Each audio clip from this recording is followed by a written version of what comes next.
क्या इस देश को नए संसद भवन की आवश्यकता थी? क्या इस देश के प्रधानमंत्री को नए आवास की आवश्यकता थी? क्या इस देश के मंत्रियों को नए दफ्तर की जरूरत थी?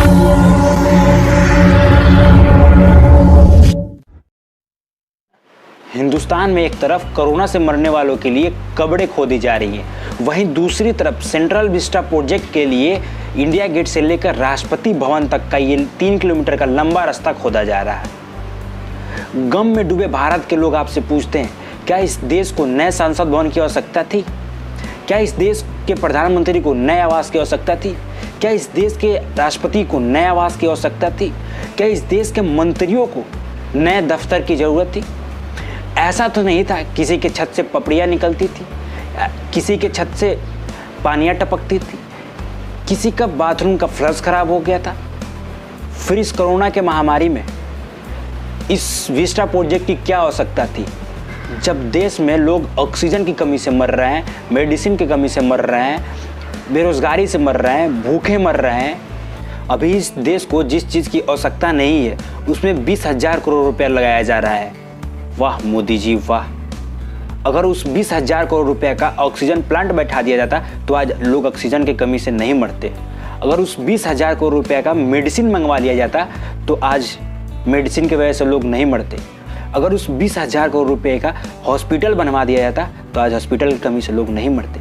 अगर उस 20,000 करोड़ रुपये को किसी गरीब के खाते में डाल दिया रहता थोड़ा थोड़ा भी तो आज कोई गरीब भूखा नहीं मरता।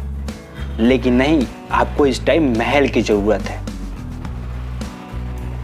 अरे आर्मी क्वार्टर में आपने कभी जाके देखा है? रेलवे कॉलोनी में जाके देखा है कि ये लोग कैसे रहते हैं, जो आपकी देश की दिन रात अपनी जान देकर रक्षा करते हैं, जो आपकी सेवा करते हैं? लेकिन नहीं, अभी आपको सबसे जरूरी है मंत्रियों के दफ्तर बनवाने।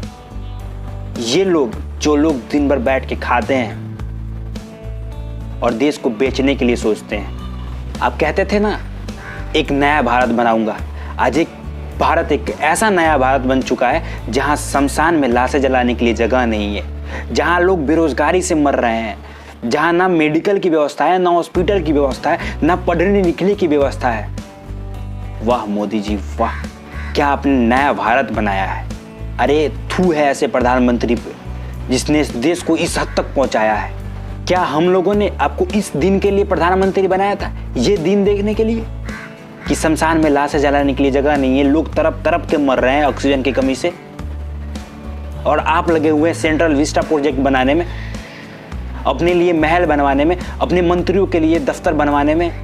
हमको तो लगता था पहले से ही कि आप एक नया भारत बनाने के लिए सोच रहे हैं, लेकिन उस नए भारत में आप अपने लिए एक महल बनवाने के लिए सोच रहे हैं, अपने मंत्रियों के लिए आवास बनवाने के लिए सोच रहे हैं।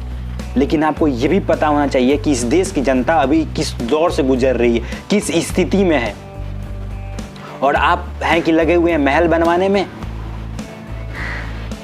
अरे जिस पैसा से आप महल बनवा रहे हैं ना, ये पैसा उसी जनता की है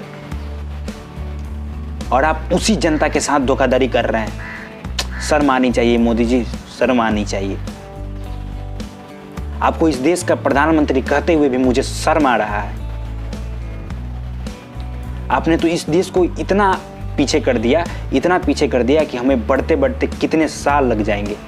आप कहते थे ना मोदी है तो मुमकिन है, आज प्रूफ हो गया इस देश का ये नज़ारा देख करके। वाह मोदी जी वाह! तो आप लोगों से यही अपील है कि घर में रहिए, सुरक्षित रहिए। ना ये प्रधानमंत्री आपके काम आएंगे और ना ये चोर नेता आपके काम आएंगे। जो करना हो आपको खुद करना होगा।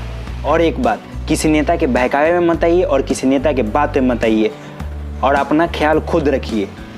अगर ये वीडियो आपको अच्छा लगे तो ज़्यादा से ज़्यादा लाइक करें, कमेंट करें और शेयर करें, और इस चैनल को सब्सक्राइब भी कर दें, और कमेंट करके बताएं इस वीडियो का सबसे अच्छा पार्ट कहाँ था। जय हिंद, जय भारत।